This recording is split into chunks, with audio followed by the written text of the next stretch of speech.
Então, a gente começa o segundo episódio dessa série chamada Margens, né? Um podcast onde a gente está entrevistando leitores, escritores daqui de Pirapora, de Buritizeiro, pessoas ligadas ao cotidiano da Biblioteca Tamboril, para tentar responder uma pergunta ou duas. O que é literatura barranqueira, né? Literatura barranqueira existe? Se existe, que diabo é isso?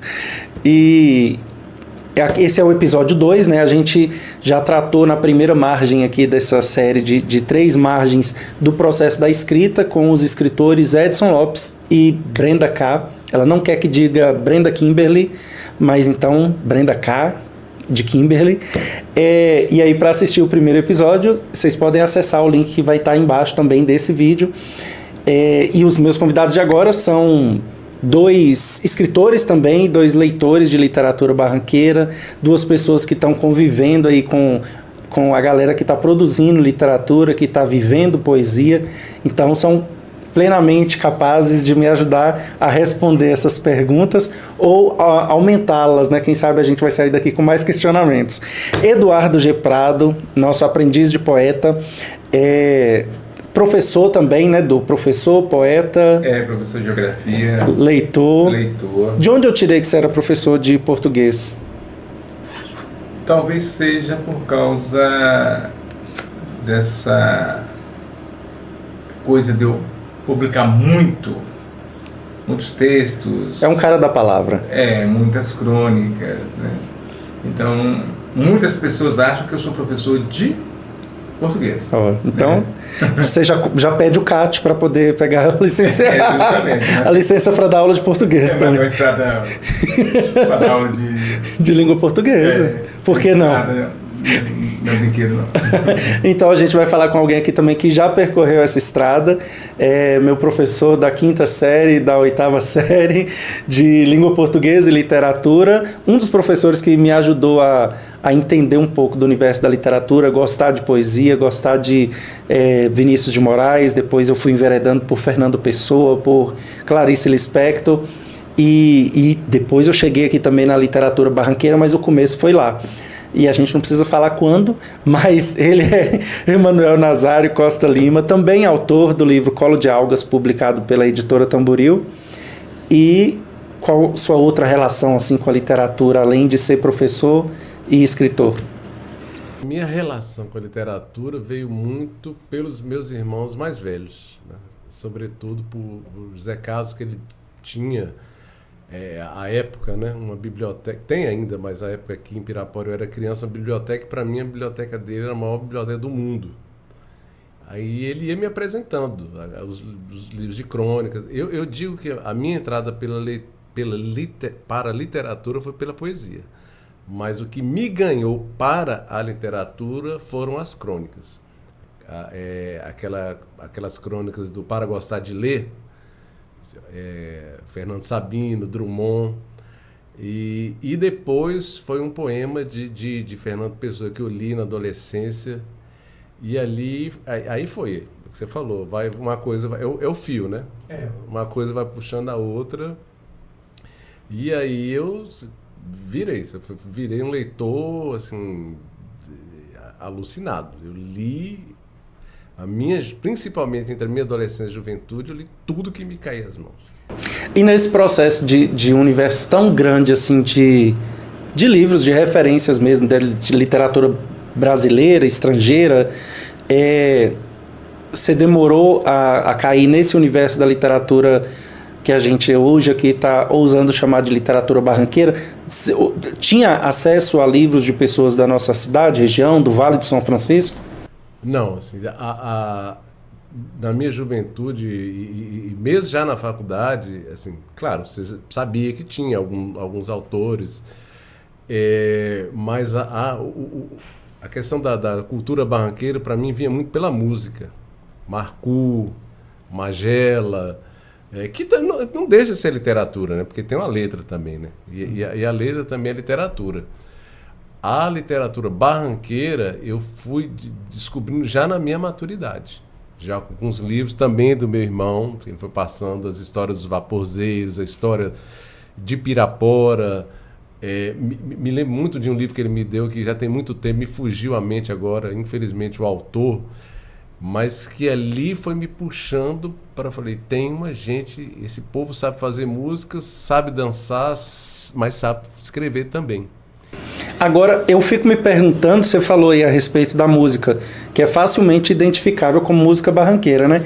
Você não acha, Du, que existe talvez uma responsabilidade para que a gente conheça esse conjunto dessa produção literária do Vale do São Francisco como barranqueira, como uma coisa que tem uma identidade, uma marca própria? Tem uma responsabilidade dos escritores também se afirmarem, porque os músicos se afirmam, né? Os músicos barranqueiros, o Inácio Loyola, o Pepé, o Marcu, essa galera toda se afirma como barranqueiro, né? Será que a gente talvez não reconhece de cara na literatura uma unidade por falta de afirmação? Olha, o que Zaga falou aqui com relação a esse universo da literatura, né? De onde ele, como diria o amigo de Mel, quando ele foi aplicado dentro desse contextuado da literatura barranqueira, o músico barranqueiro, ele realmente assume mais esse papel da cultura barranqueira. A identidade, né, que ele leva. Ele tem a identidade, ele tem o fervor de cantar, muito mais do que de declamar, de ler uma crônica, uma história das margens do São Francisco. Sim. Então, assim, eu tenho esse entendimento também, eu tenho esse sentimento que nós, enquanto escritores da beira dos barrancos, a gente fica um tanto quanto atrás das matas ciliares. Já o cantor, ele já sai... Ele se joga. Ele sai de trás das matas ciliares, ele desce o barranco e canta. Então, assim, olha esse universo de produções aqui em cima dessa mesa. Sim. Né? Aí você vai perguntar para a maioria das pessoas aqui em Pirapora, quem é que conhece? Né? Quem é que se apegou a algum livro desse aqui? Quem é que conhece esses escritores? Estou vendo aqui, Ivo das Chagas, meu professor de geografia, né? E tantos outros aqui. E, infelizmente, é esse ponto. Poeta, escritores barranqueiros, mostrem as suas caras. Sim, sim. E tem uma coisa também de que o Manu falou aí do que tinha acessível, né, na biblioteca do seu irmão. A gente, por estar na periferia, digamos assim, né, de um estado que é Minas Gerais, nós que somos norte-mineiros, barranqueiros, geraizeiros, né, a gente está na periferia de um estado, na periferia de um país e tudo mais, muitas vezes a gente não tem o que é nosso como referência, né? Então, na nossa estante de livros lá vai ter grandes escritores brasileiros e tudo mais, até eu ter esse contato próximo e diário, né, por meio da ONG aqui da biblioteca, com os escritores, eu não tinha noção desse universo. E tanto que a gente ousou depois se tornar editora, né, porque eu vi que é uma coisa assim abundante e não necessariamente não é obrigado, o escritor ele não obrigatoriamente está preso a uma temática, né? A gente falou sobre isso no outro episódio com a Brenda e com o Edson, de que mesmo quando não está escrevendo, ele está escrevendo sobre um caso de amor. É um poema de amor, um amor romântico, é um poema ou um conto, uma crônica, né, sobre um cotidiano Y, que não tem uma paisagem definida como barranqueira. Ali vai rolar um sotaque, uma palavra, alguma característica que entrega, sabe? Ele não está querendo ser regionalista, digamos assim, mas ele se entrega ali naquele momento. E a gente não tem contato com isso, assim, na escola, né, Manu, as escolas não têm minimamente uma biblioteca que possa abrigar isso. Os professores que são formados, não sei hoje, né, dentro de sala de aula, como é abordada a literatura, mas antes era muito preso àquelas escolas e épocas literárias, né? Eu penso que é um trabalho a ser feito. Eu falo que Eu lembro sempre daquele poema de Fernando Pessoa, do Rio da Minha Aldeia. E pelo menos para mim, sempre o ponto de partida sempre foi o rio, direto ou indiretamente. Eu acho que essa literatura, e acho que o clube, o literário, eu falo que o legado do clube literário ele só vai ser conhecido daqui a muitos anos. E um dos legados do clube é esse, é fazer a gente refletir sobre uma coisa que a gente não pensava. Porque a música, por que a música a gente fala você tem o artesanato, você tem a carranca, você tem um vapor, porque a música, ela até pela questão da própria, né, da melodia, de ser cantada, né, ela vai chegar mais rápido. A própria a física explica, né? A música, você pega o Marcos, ele senta numa praça ali e começar, né, quando estivesse vivo, óbvio, né? Iam chegar pessoas ali e começar a ouvir. Você parar numa praça e começar a ler um livro, ninguém vai parar. Então, porque a literatura pede um outro tempo. Então, eu acho que o clube literário ele tem esse papel, até para mim. Assim, que eu quando você me fez aquele convite, pelo qual sou muito grato, aquilo me deu, eu falei, gente, aquela coisa do não faz milagre, como é que é? Do profeta não faz na sua terra, né? Falei, gente, é mesmo, tem gente maravilhosa que escreve aqui, e eu mesmo, que sou daqui, eu tenho que ler mais esse pessoal. Eu li aquele livro de Brenda, uma vez eu falei com ela, aquele é um livro de poesia, para mim, que não deve nada para muitos livros de poesia que eu li de grandes autores, entendeu?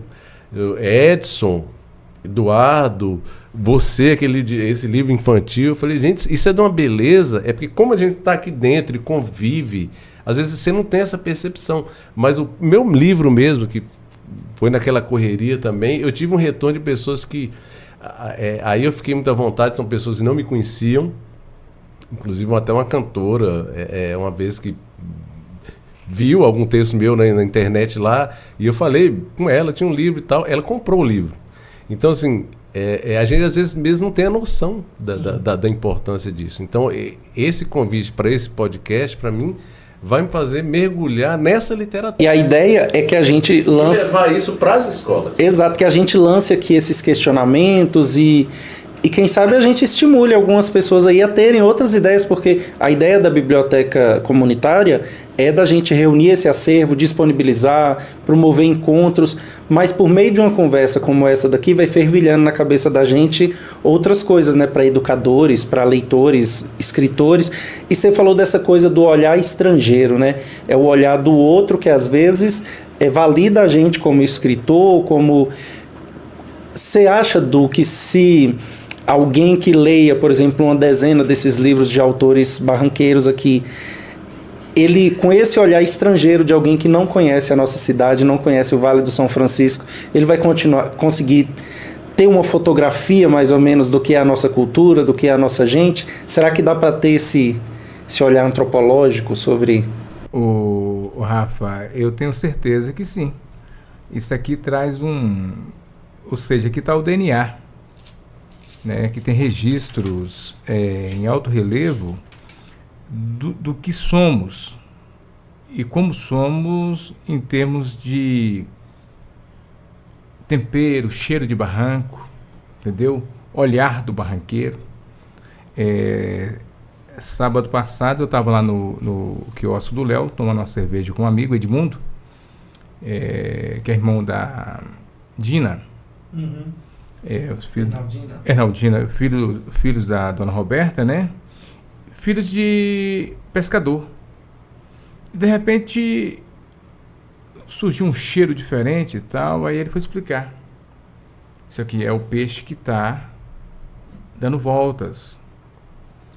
O peixe ele está saindo de uma região, está deslocando. Então, quer dizer, ele deu uma aula para Eduardo Gomes, para o Luiz Cunha, que estava sentado lá também, desse movimento do peixe. Então, essas histórias, essas visões do que está acontecendo, onde é que elas vão ficar registradas? E tem um outro detalhe. É muito importante que seja estimulado a leitura do nativo, do que nós temos, E nós temos a obrigação também, sabe de quê? De impulsionar outros e novos escritores. Sim. É porque nós estamos de passagem também.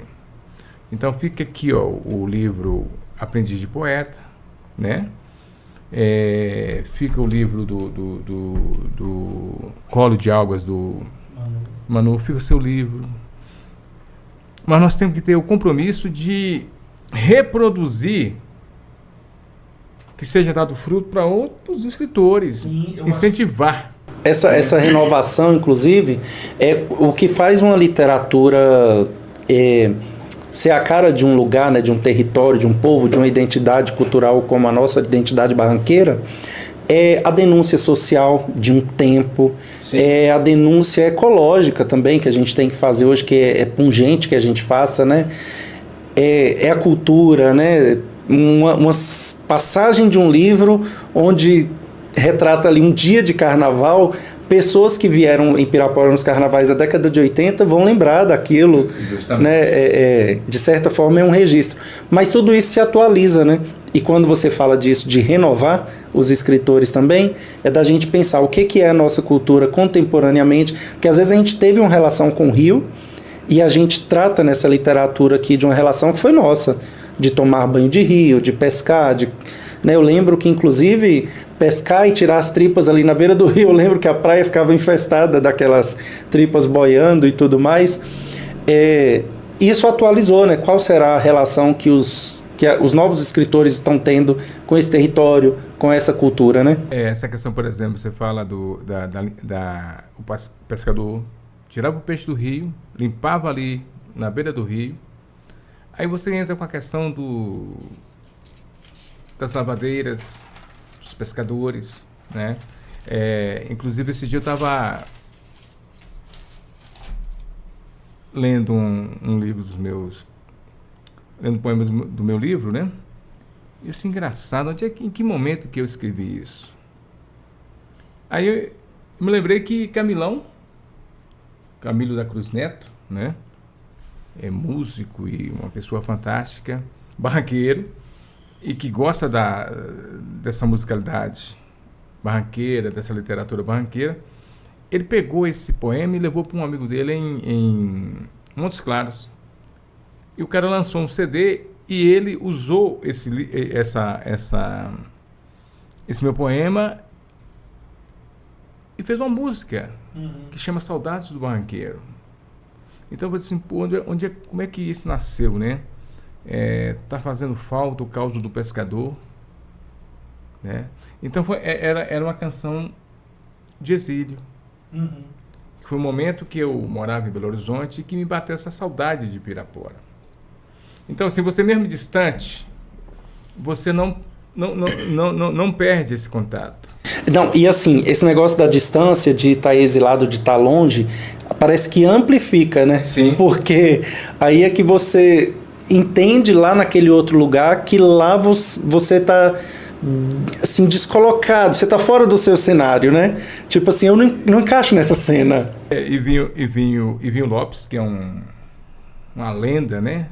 Ivinho, músico, excelente jogador de futebol, excelente professor de física, mora hoje na França. E um dia nós estamos fazendo uma videoconferência, né? Então ele lá na França, falando da saudade dele, aí ele começa a dedilhar e tal, aí ele vai começar a cantar aquela música dele Frutas do Cerrado. Então, quer dizer, lá na França, né? Então tem aquela coisa Aí a pergunta, existe literatura barranqueira? Eu volto a dizer, existe. Agora nós temos que fazer com que ela resista. Sim. O processo de resistência, né? E ela passa a resistir quando o Ivinho está na França e toca uma música dessa Mas você sabe que quando você citou aí o amigo que musicou a sua música, né? Sim.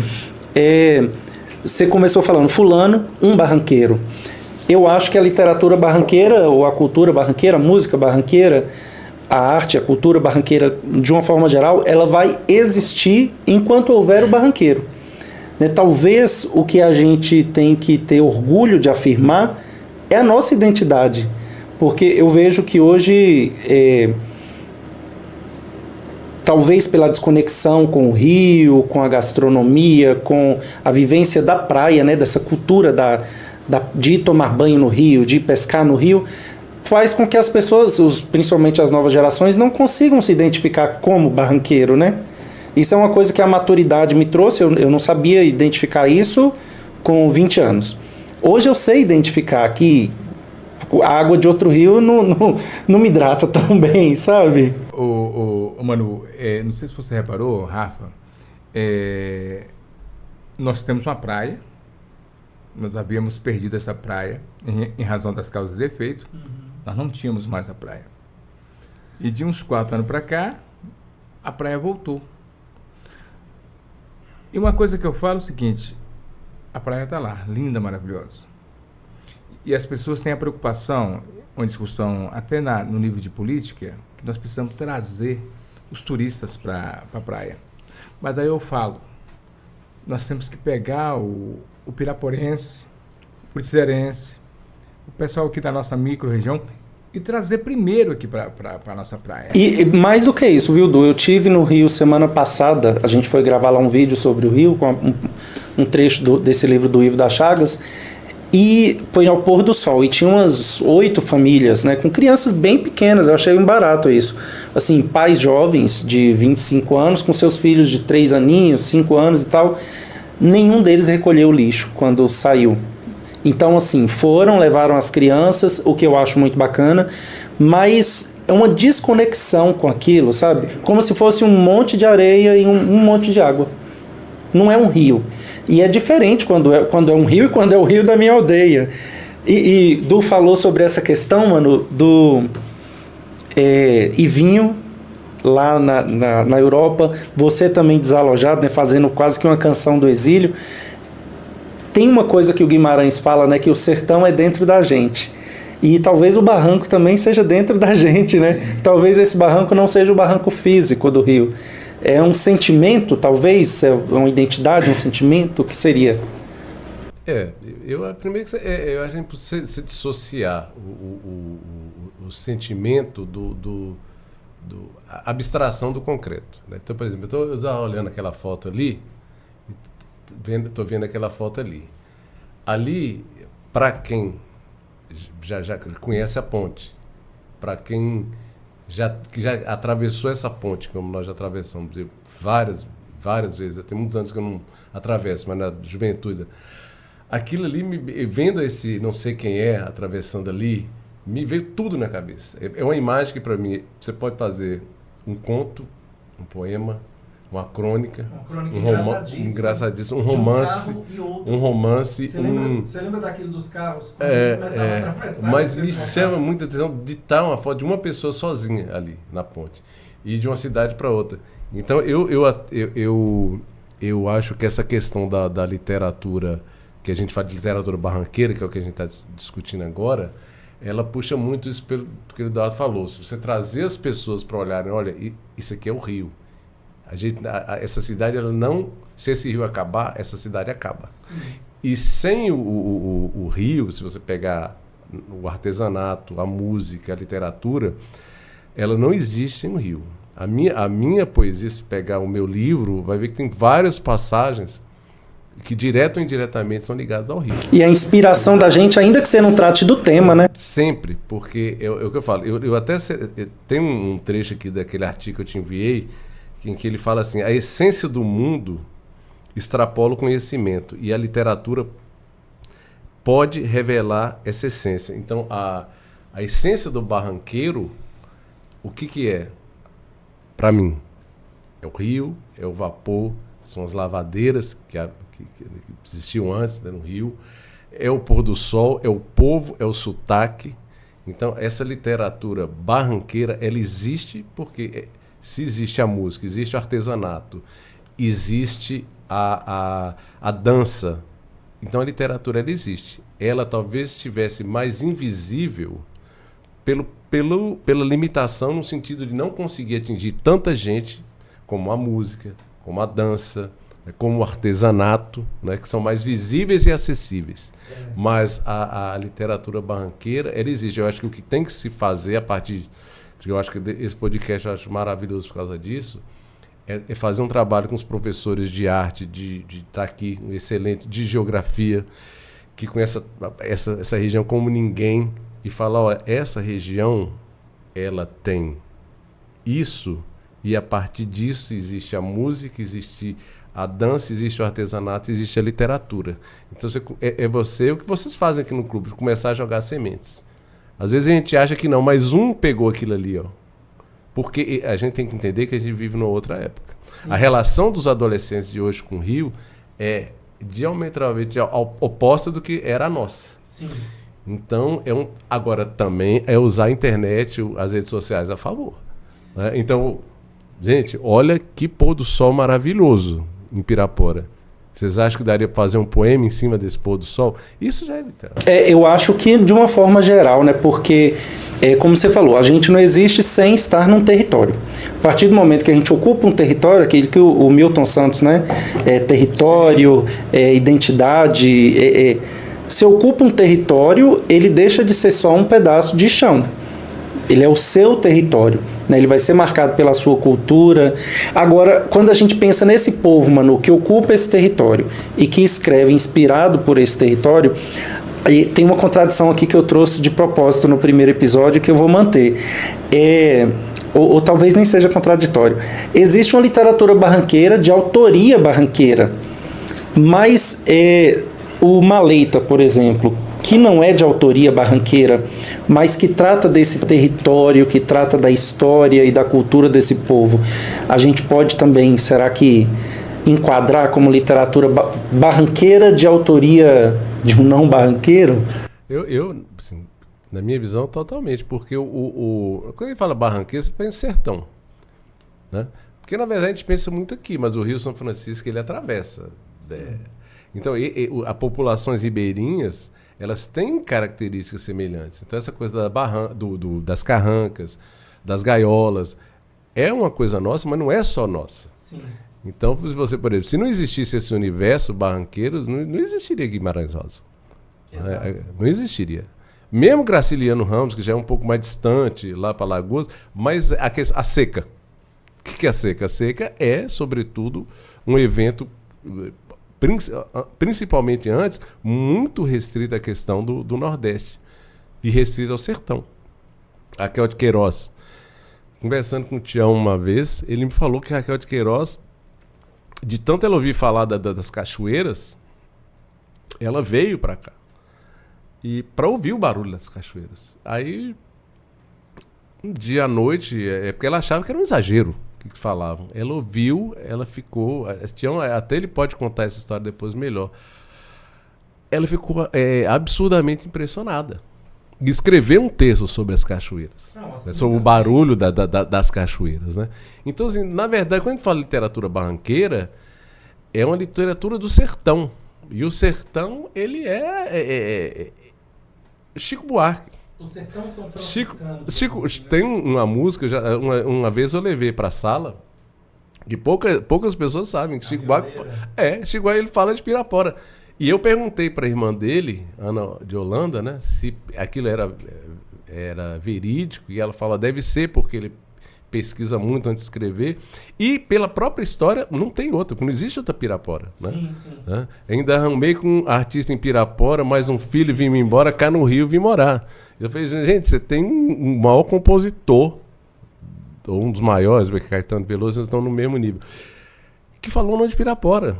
Quer dizer, é a história, de certa forma, da cidade, das barrancas, levada no nível de literatura de um sujeito que é um ícone da literatura brasileira, da música, sobretudo. Você falou das barrancas, essa pluralidade também a gente tem que considerar, né? Porque nós estamos falando daqui, do nosso lugar, Pirapora e Buritizeiro, mas as barrancas, por exemplo, de São Francisco, Januária, São Romão... E Eduardo, ele pode até falar mais propriedade, porque, por exemplo, a minha referência é o rio, é o vapor, é tudo, mas ele conhece a região, porque ele é geógrafo. Assim, a minha visão é sempre literária das coisas. E ele, além da literatura, ele tem a geografia. Então, ele conhece, ele sabe por que o rio está secando, por que hoje nós temos menos água. E também até essa questão como é que eu falaria? Dessa importância de preservação. Porque se você não preserva o lugar, você não preserva a literatura. Sim. Você não preserva a música, né? Ferreira Goulart fala muito isso, né? Ele falando disso, olha, no fim das contas, sabe o que vai ficar? Fica a obra. Né? Porque morre todo mundo. Ele fala, ele fala de Vinícius de Moraes, né? Morrem os puxa-sacos, morrem os cupinchas, morrem os inimigos, todo mundo morre. O que fica é a obra. Sim. Então, se sua obra fica... Manuel Bandeira já falava isso, né? A grande morte é o esquecimento. Sim. Então, enquanto tiver alguém... Então, eu acho a importância desse tema, de você fecundar, levar para as escolas, é isso, assim, dos avós contarem para os netos, para os pais contarem para os filhos, olha, existe esse autor aqui, esse escreveu. Eu tive uma experiência muito legal na escola uma vez, que uma menina queria comprar meu livro, né? E eu levei para ela, né? E foi uma coisa inesperada, eu nem sabia que ela sabia que havia o livro. Aí eu falei dos outros autores também. Eu falei, não, levei, autografei para ela. Então eu acho que são essas sementes que você vai lançando é que vão fazer essa literatura barranqueira, restringindo mais para o nosso caso aqui, florescer. Porque o que não falta aqui é talento. Talento. E essas coisas inspiradoras do cotidiano, da beleza da natureza, da pujança da natureza foi muito generosa com a gente aqui do Alto Médio São Francisco. Eu falo porque eu não conheço tanto outras partes, né? Mas Manu falou que o rio alimenta a gente dessa inspiração para produzir literatura. Você acha que o contrário também tem? Essa literatura que a gente produz pode inspirar o amor pelo rio, pela nossa identidade, pela nossa cultura? Rafa, não tem como, né? Alguém pegar um livro desses que estão aqui e não chegar num ponto de reflexão, de não absorver alguma coisa que em algum momento vai dizer assim, como diz o Cristo, né? Alguém tocou em mim. Vai bulir com a pessoa. Vai bulir, vai mexer com a pessoa. Sentimento. Meu tio Dedê era cantor e compositor. E ele participou de alguns festivais de música, quando tinha os festivais regionais. E tem uma música que a composição é dele e tem uma participação minha, que chama Parte da América. E então ele cantando essa música Parte da América, né, que ele tinha assim, uma visão mais sociológica, uma questão mais de política, né? Essa coisa de denúncia, e falar, será se podemos chamar isso de independência, parte da América do Sul. Então, lá no morro, uma favela, sente o drama da novela, de dia o drama é desfeito e se nega o direito. Então, fome de pão, fome dos olhos. Então, assim, era uma música muito... Essa coisa de uma crítica, né? De uma reflexão. Provocativa. Mas no cerne disso tudo aí, sabe o que tinha? O brejo, onde ele morava, de frente, Avenida Manuel Joaquim de Melo, em Britizeiro. O brejo, o cheiro de brejo, que era a fonte de inspiração dele. E outras canções que ele foi compondo, essa coisa toda e tal. Então, não tem jeito. Quem bebe dessa literatura barranqueira, ele vai ter essa coisa dentro de si por muitos e muitos anos. Em algum momento... Estava ali... Sim. Não. Eu acho que é isso também. Muitas vezes não bate na hora, né? Sim. Às vezes o barato bate. O que Eduardo falou, eu estava lendo, aquele artigo eu selecionei uns trechos, ele fala que assim, um deles, né? A geografia e a literatura cruzam-se, então, na dimensão de um enfoque cultural sobre o espaço e o ser social. Que é o que ele acabou de falar. Quer dizer, o seu mundo, ele é aquela coisa do Rio da Minha Aldeia. Sim. Mas daquilo ali não significa, não é uma coisa restritiva. Daquilo ali você vai para o mundo. É o que Guimarães falava, aquela frase conhecida dele do sertão está em toda parte, que porque que ele falou de vinho, que está na França, onde a gente for, igual para o Rio. Eu volto a sempre falar do Rio como elemento assim, como um elo. Em qualquer lugar que eu vá, onde eu estou, às vezes eu estou em outro lugar, eu penso assim, eu vou escrever. Eu falo, mas não tem o Rio. Então, assim, eu fiquei... essa questão da literatura barranqueira, eu acho que ela é igual... Ele escreveu a partir do Brejo. Para mim, para eu escrever, não que necessariamente eu tenho que estar do lado, à margem do rio, mas o rio tem sempre alguma coisa em minha cabeça. Para eu escrever, eu puxo uma ponta. Sim. Eu lembro água, eu lembro pedra, eu lembro peixe, eu lembro ponte. É como o seu corpo aprendeu vivenciar a escrita. A minha literatura barranqueira, ela existe a partir do rio. Agora você falou dessa coisa de ir para o mundo. Eu fui convidado para fazer o prefácio desse livro infantil da Neide Graça. Ela é de Pirapora, né, e já mora fora há muito tempo. Ela mora no Rio de Janeiro e ela se tornou bibliotecária e escreve para crianças. Ela tem também um projeto, acho que é Leitura em Todas as Idades, se não me falha a memória. E esse livro chama Cadê a Lagoa que Estava Aqui? E eu achei o máximo fazer o prefácio, porque quando eu li, eu imaginava, né, ela mora lá há, sei lá, 30, 40 anos, e um livro que fala sobre a lagoa. Ela, revisitando Pirapora uns 10 anos atrás, foi passear no bairro Aparecida e desconheceu aquela paisagem, sabe? Assim, a gente tinha brejo aqui em todos os cantos, a linha do trem passava ali no centro da cidade, tinha brejo de um lado, brejo do outro, e aí um menino chamado Mariano, ele passeando com o avô fala, né, aqui era uma lagoa e coisa e tal, e o menino fica encucado, mas cadê a lagoa que tava? Como tinha uma lagoa? Né? Parece que rio, lagoa, nuvem, céu são coisas pertencem à paisagem e devem ficar ali, né? Como que agora tem asfalto onde tinha uma lagoa? Onde foram parar os sapos todos que estavam enterrados nessa terra? Onde foi parar a vida, o brejo, né? Tudo que tinha aqui. E é essa provocação, né? Ela mesmo longe, há tanto tempo, se inspira numa coisa, não bateu em mim que eu quero falar sobre isso.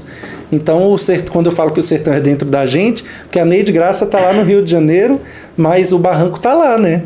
O barranco está lá com Neide Graça, está lá com o Evinho. Justamente. Eu tenho um amigo de infância, né? Anselmo. Um dia a gente comendo um peixe lá em Brutizeiro, ele falou bem assim, Duda, você sabe uma coisa que eu tenho saudade? Eu falei assim, fala pra mim. Eu tenho saudade de um tio, que era pescador, e eu sinto saudade de quando ele chegava do rio, que ele ia limpar os peixes. Eu sinto saudade do suor, do cheiro do meu tio. Você vê que coisa. Ele dizia que tinha aquela coisa de estar próximo do tio dele, que aquele cheiro de... Era uma presença, né? Marcava a presença. Marcava a presença. Ele chegava do rio com aquele cheiro de pescador, um cheiro do pescado, entendeu? E ele falou assim, Ele falou assim, como é que eu vou traduzir isso para você? Eu falei assim, cara, isso está nos seus olhos inverso. Está para dentro do seu coração, está para dentro da sua alma, então você não vai conseguir repassar isso. Mas o poder da literatura está aí, né? Muitas vezes você lê uma passagem que a pessoa foi transformada em árvore e ela escorreu uma lágrima de poema depois de ver um sujeito tratando peixe. Bate umas viagens muito doidas, né? Não me lembro assim. É um dos coisas que eu mais gosto.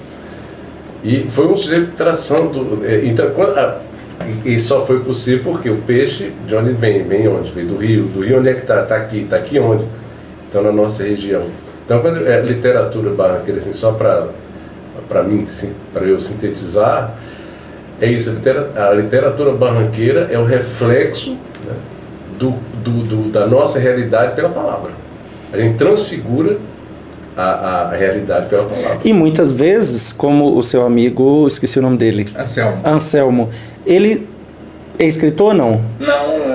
Muitas vezes, quando a gente não tem o dom de expressar aquilo em palavra, é tão gostoso quando você lê e você fala, cara, é isso que eu sentia. E fulano escreveu sobre isso. É isso mesmo. Sabe? Que bom que fulano escreveu sobre isso, porque eu não saberia escrever sobre isso. Isso é maravilhoso. É fantástico. Eu às vezes a gente recebe encomenda, né? A pessoa fala bem assim, faz uma poesia para mim, faz um poema para mim. E isso é muito difícil. Você fazer um poema por encomenda. Sim. Né? Porque às vezes as pessoas acham que é muito fácil você produzir. Não dá, né, para emular sentimento. Não dá. E às vezes as pessoas perguntam, como é que você escreve? Como é que vem essa inspiração? Às vezes eu nem sei como é que vem. Entendeu? Às vezes eu nem sei de onde ela parte. Quem é que assopra no ouvido? E são as melhores vezes. Eu lembrei dele que aquela vez lá da Inter TV, quando teve aquela... a época era Délio, né? Ele perguntou assim, de onde vem? Porque tem essa questão da inspiração, né? Uhum. E eu sempre falei, a inspiração é sempre a vida. Sim. Não tem vem daqui, vem dacolá, a inspiração é a vida, né? Sim. E às vezes eu tenho um livro de Hilda Rist lá mesmo, que eu leio todos os dias e que depois Cecília Meirelles é a poetisa da qual eu mais gosto. E às vezes eu vejo uma palavra no poema dela e me dá uma inspiração. Ou às vezes mesmo, como ele falou, é um ouvir, é o ver, é um pôr do sol, é uma pessoa passando na rua, um doido, né? Aspas. A inspiração é a vida. E a vida está onde? Está onde a gente vive. E a gente vive onde? À margem do quê? Do São Francisco. Então esse universo nosso, ele é micro do ponto de vista físico às vezes, sim, mas ele é infinito do ponto de vista da inspiração. Sim, e pra gente ele pode ser um território pequeno, pode ser um território pouco conhecido, mas pra gente ele é o território, né? E aí, quando alguém perguntar, né, de onde vem a inspiração, a gente pode parafrasear Gilberto Gil, né? Vem debaixo do barro do chão. Agora vamos passar então para a parte de indicar aqui para essa galera o que a gente consegue indicar assim para introduzir quem ainda não conhece a literatura barranqueira ou para aprofundar. Eu queria indicar aqui, a gente falou do livro dos nossos convidados, né, O Colo de Algas, do Manu, editado pela editora Tamboril, e O Aprendiz de Poeta, nosso Dugê Prado, ele tem um dos poemas que é O Velho João e o Velho Chico. Desde bem cedo, o velho João desce para encarar a lida. Desce bem cedo o velho João para tentar ganhar a vida. Desce o velho João o barranco com os sacos cheios de tralhas, com redes de todas as malhas para o peixe pegar. Desce o velho João num velho barco, nos braços do velho Chico, que desce em direção ao mar. Matula na lata, saudades no coração, peixe no fundo do rio, remos na palma das mãos. Cachaça e o fumo para o caboclo jogar, lona para montar barraca, âncora para poder aportar. Fogueira para o peixe assar, causos na ponta da língua para modo de contar. Rede alçada ao rio, peixe na sacola, levanta o acampamento o velho João, pois é hora de ir embora. Agora sobe o barranco o velho João, porque é hora de descansar. Despede o João do velho Chico, que esse vai se encontrar com o mar. E o velho Chico está sempre indo, deixando a gente para trás. Esse texto, essa poesia, eu fiz em homenagem ao pai de uns amigos meus, né? João Cururu, pescador. E assim, João trabalhei com ele na Liasa, né? Ele era forneiro e pescador. E assim, João virou lenda, né? Ele foi alçado à 4ª dimensão, já tem uns 14 anos, e ele, uma pessoa que eu falei assim, eu tenho que falar alguma coisa sobre um pescador. E um belo dia eu, passando na beira do Rio São Francisco, eu vi João descendo com a tarrafa nas costas, né? E ali mesmo eu parei, e ele entrando, pisando sobre as pedras, sobre os arcósios lá, e foi aí que nasceu essa poesia. Então essa poesia é uma homenagem ao João Cururu, né? Que se você chegar na beira do São Francisco, lá em Brutizeira, aqui em Pirapora, e falar sobre João, nós teremos boa referência, né? Como pessoa e como uma pessoa que amava, adorava o Rio São Francisco. Sim. A relação de quem tira o alimento do rio é uma relação visceral e íntima, né? Íntima. Porque você se entranha no rio, retira do rio o seu alimento, a vida, né? Enfim, mas a literatura barranqueira talvez seja feita disso, Manu? De personagens, de cotidiano? Eu acho completamente. Eu fiz queria só ler um trechozinho dele. Como a literatura e como a arte ela é universal. Eu estava vendo um programa sobre Nelson Freire, um grande pianista brasileiro, dos maiores do mundo. E eu até hoje não sei nem porquê, mas me veio essa questão do rio. Aí eu fiz uma poética do rio que aparentemente tinha nada a ver com... Era um concerto musical. Sim. E eu até me lembro que eu escrevi, a época que eu coloquei assim... O tempo é o meu rio, meu fim, meu destino. Pois o rio tempo é o que me arrasta. Como as águas levam consigo peixes, folhas, corpos, o rio tempo leva meus dias, desejos e vazios. O rio apenas deságua nos braços do mar. Eu, sujeito pleno de ignorâncias e silêncios, aprendi com o rio que toda pergunta é inútil, que toda ausência é líquida, que tudo é um desaguar sem fim.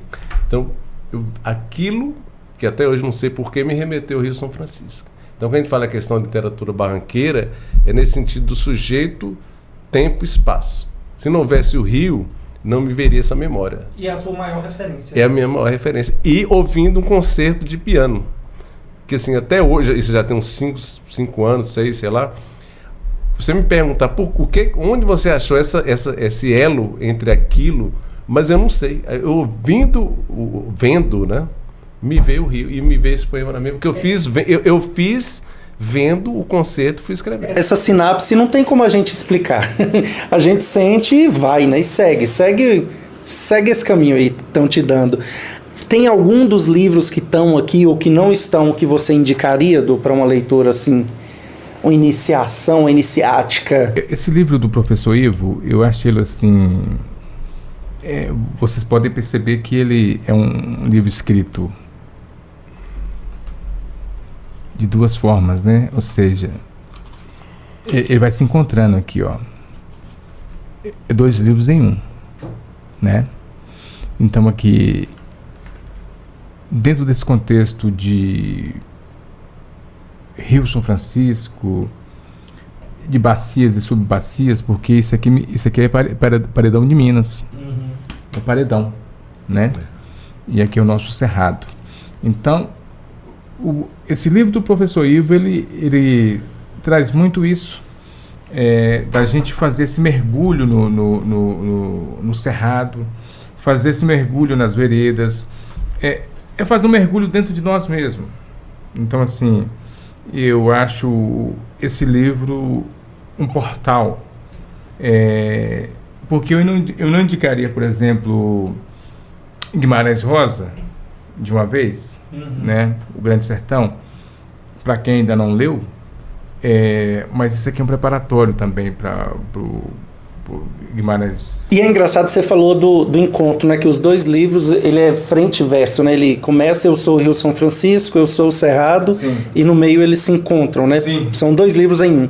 Eu fiquei pensando aqui que é nesse encontro do Cerrado com o rio que nasce o barranqueiro. Sim. Né? Porque não existe o barranqueiro só o rio, né? Sem o Cerrado.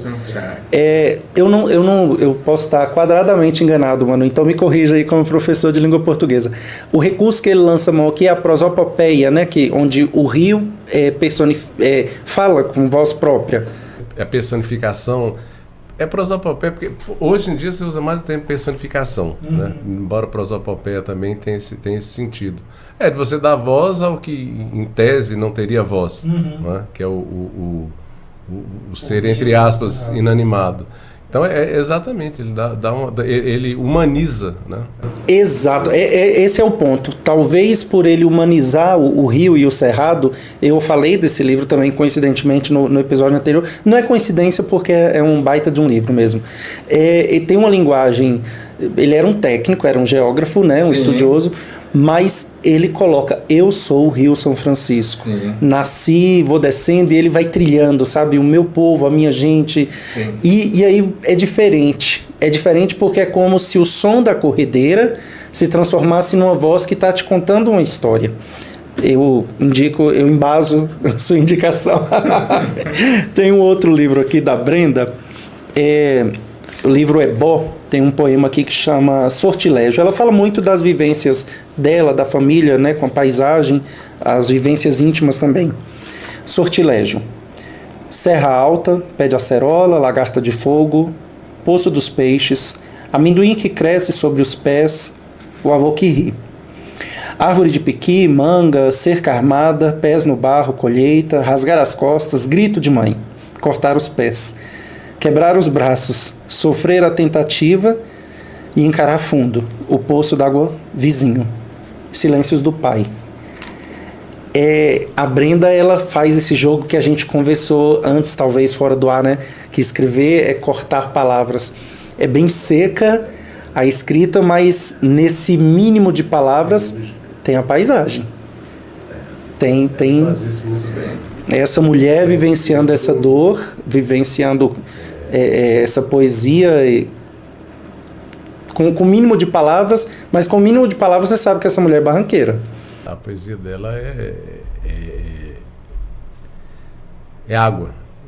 Eu li esse livro, eu tenho, lá está na biblioteca, muito bem acompanhado, e eu leio e fico impressionado com a qualidade literária desse livro. É um dos livros, além do Eduardo, de seu Edson, o seu, que você escreveu para crianças, esse aqui de Cândido, de seu Cândido Oliveira, eu acho assim, principalmente para uma turma que quer conhecer a história de Pirapora mais antiga, é Memória Familiar, é um livro que eu indicaria, porque eu acho que você parte desse universo nosso, aí você pode ir para Guimarães, para Graciliano, para Raquel de Queiroz, mas eu recomendo, e esse livro dela é um livro que me impressionou muito por como ela conseguiu ligar essa questão lírica, a qualidade literária dos versos com a concisão.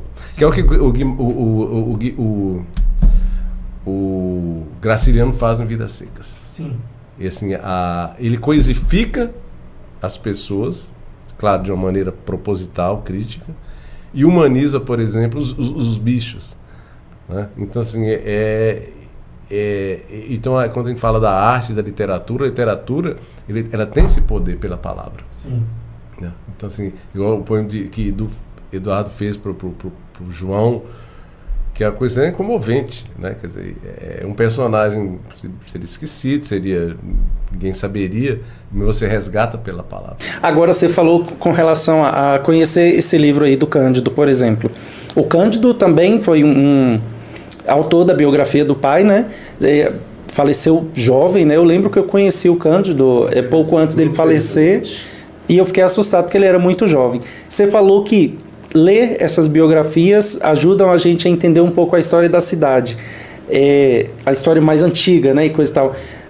Eu tratei desse assunto também na entrevista com Edson e Brenda, que as biografias do pessoal daqui são muito entrecortadas, assim, entremeadas com a história da cidade, né? Diferente da biografia de um cidadão do mundo, né, que muitas vezes, sei lá, a biografia da Marilyn Monroe, sei lá, hipoteticamente, não vai muito retratar a história do lugar dela, traços culturais, né, daquele lugar, mas aqui, invariavelmente, vai ter isso. E tem uma outra questão também, o Rafa, que eu às vezes eu fico me perguntando assim,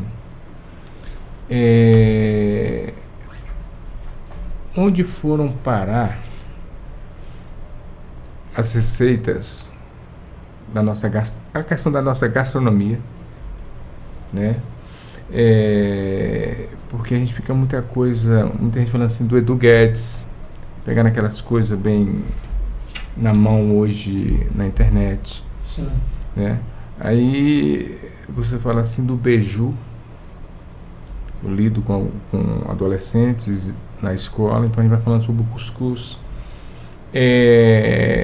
Essa época é a época de manga, doce de manga. Então, assim, as pessoas, mas doce de manga? Ele me falou de que ele comeu uma muqueca num determinado lugar aí.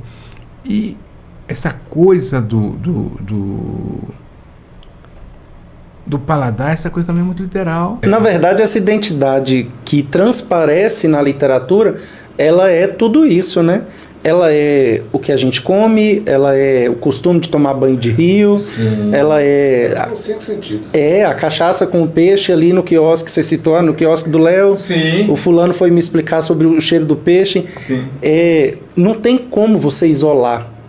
A música que é produzida, a música barranqueira, é atravessada por essa, como é que fala, experiência sensível, né, dos sentidos, dos 5 sentidos, né, a música, a literatura, e aí depois elas próprias se contaminam. A música... Eu me lembro muito de uma, assim, fugindo, mas não fugindo ao mesmo tempo, de que a Anitta, uma vez, ela falou uma coisa que eu achei até muito interessante. Ela fala muito pessoas criticando essa questão do funk e das letras e não sei o quê, papapá. Ela falou, olha, de onde ou onde essas pessoas moram, de onde elas vêm, não dá para falar de um barquinho violão. Entendeu? Quer dizer, o que ela está dizendo? Isso aí já vem atrás, né? Lá dos anos 60, Nara Leão, à época, ela saiu um pouquinho dessa questão da Bossa Nova, que ela foi visitar as pessoas no morro, né? E tinha o Zequete, que ela conheceu, que ele falava de uma canção que ele fala... acender as velas já é profissão quando fala, tem desilusão, né? Aqui no morro não tem. E você vai pro Bossa... a Bossa Nova, ela é aquilo ali, é maravilhosa, eu amo Bossa Nova, a gente estava ouvindo ali, mas porque era a realidade daquelas pessoas da Zona Sul. E a realidade da Zona Sul, o que era? Né? Era o barquinho, o violão, as praias e tal. Então eles não tinham como fugir daquilo. E o humor era outra realidade. Então, se você ouvir Nelson Cavaquinho, Cartola, é tão genial quanto você ouvir Tom Jobim. São gênios, assim, mas são realidades diferentes. Então, é impossível. Você não tinha como pedir para Nelson Cavaquinho fazer uma música como Copacabana. Não dá nem para comparar, nem para hierarquizar. Não, são sublimes, assim. Mas, assim, a gente está falando de literatura barranqueira. Por que existe literatura barranqueira?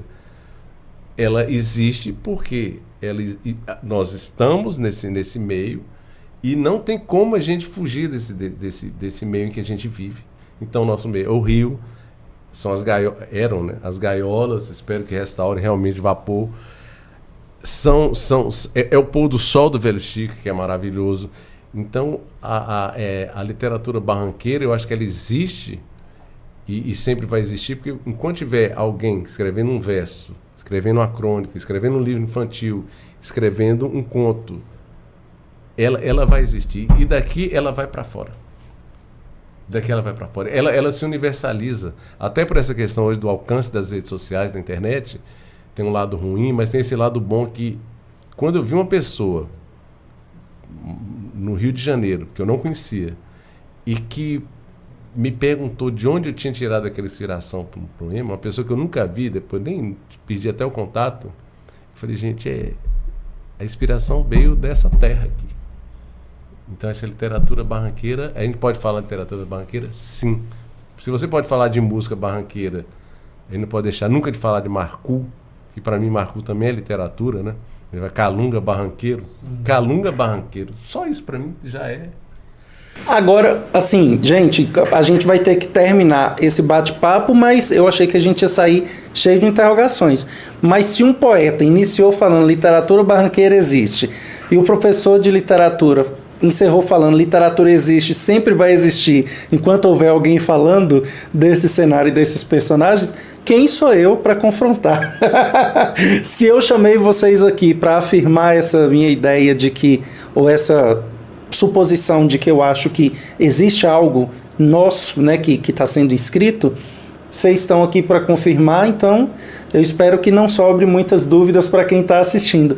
Mas se sobrar também, a gente vai continuar esse papo por aí, quem sabe na Biblioteca Tamboril, né, nos saraus da vida, vamos nos encontrar para ver no que essa literatura vai se transformar. Acho que ler isso aqui também é importante para a gente saber um pouco da nossa paisagem, da nossa cultura, dos nossos vizinhos, né? O João, por exemplo, eu não sabia que ele era o João. Pois é. Né? Então, justamente. A gente conhece os personagens muitas vezes. São pessoas, gente da gente. Gente da gente. Quando marcou, beira d'água, tá na carreira do rio. Beira tá lá no bairro Aparecida. Sim. Né? Então você tem várias interpretações. Quem é na beira d'água? É beira d'água, né? É beira d'água com letra maiúscula. Justamente. Então o que acontece, Zaga? Por exemplo, quando eu chego e me deparo com a carranca ali na frente do Tamboril, nós precisamos também ter esse trabalho, esse cuidado com os nossos com o artesão, né? Com as artesãs. Você não anda mais, encontra, por exemplo, no bairro Aparecida, aquela pessoa que está tecendo a rede, né? Aí você vai na caça e pesca e compra. Então a gente vai perdendo esses registros, essas pessoas que vão produzir essas coisas, que ao fazer uma tarrafa é literatura também. Sim, sim. Ao talhar uma madeira e fazer uma carranca é literatura barranqueira também. Então, eu falo que nós temos que criar um mecanismo, é preciso ter uma política pública para valorizar tudo isso. Para valorizar, preservar e amplificar tudo isso que nós temos aqui no nosso entorno. O Ferreira Goulart falou que vamos, né, e é fato. E a obra fica. A obra fica. Agora, eu espero então, gente, que dê vontade de ler esses livros todos. Sim. Que é uma forma da gente amplificar. Acho que essa conversa aqui já é uma maneira de causar um comichão nas pessoas para lerem autores barranqueiros. Perfeito. E aí nós vamos depois, no próximo episódio, falar com a Mariângela e a Elaine sobre a oralidade. Ótimo. E aí, mestres, eu só agradeço vossas senhorias. O agradecimento é nosso, né, Zaga? Então, isso assim, aí isso é uma honra. Eu já falei, eu já fico até, às vezes, assim, os meninos da escola eles nem aguentam mais. Tanto que eu falo do clube e eu falo, porque, gente, vocês não têm a noção da importância, vocês, quanto criticarem lei de incentivo à cultura, né? Porque infelizmente a gente vive uma fase um pouco, né, para usar um termo leve, difícil, né? Vocês lembrem disso, que a cultura, os regimes ditatoriais, os regimes de exceção, eles odeiam a cultura porque a cultura é libertação, a cultura é conhecimento. Então, eu faço questão de registrar isso. O Clube Literário Tamboril não houve, não há, e eu acho dificilmente haverá qualquer instituição que faça um trabalho, não só da questão, só entre aspas, da literatura, não, de valorização da cultura, do conhecimento, da arte, igual esse clube aqui no Brasil. E eu tive o prazer, uma vez, de mandar para Fernanda Abreu, divulga isso no seu story, eu acho que na época até mandei para Rafa, ela postou, e eu mando para outras pessoas, e para mim está aqui do lado do meu amigo, de meu companheiro e de um artista de primeira, de um poeta de primeira, de um professor de primeira, Rafael, né, que eu já nem preciso falar mais nada, que já deve ter até cansado, tanto que eu já falei, já adjetivei da importância dele para Pirapora. Foi um prazer. Espero que haja outros e, se convidados, né, Edu, aqui estaremos, se Deus nos permitir. Alguém falou comigo um dia assim, não acontece nada de novo em Pirapora. Aí eu falei assim, olha, você já visitou o Tamboril? Tamboril? Ué, o que é o Tamboril? Aí eu fui falar desse projeto maravilhoso, né? Foi uma das coisas mais importantes que aconteceu em Pirapora nos últimos tempos. E nós precisamos levar o Tamboril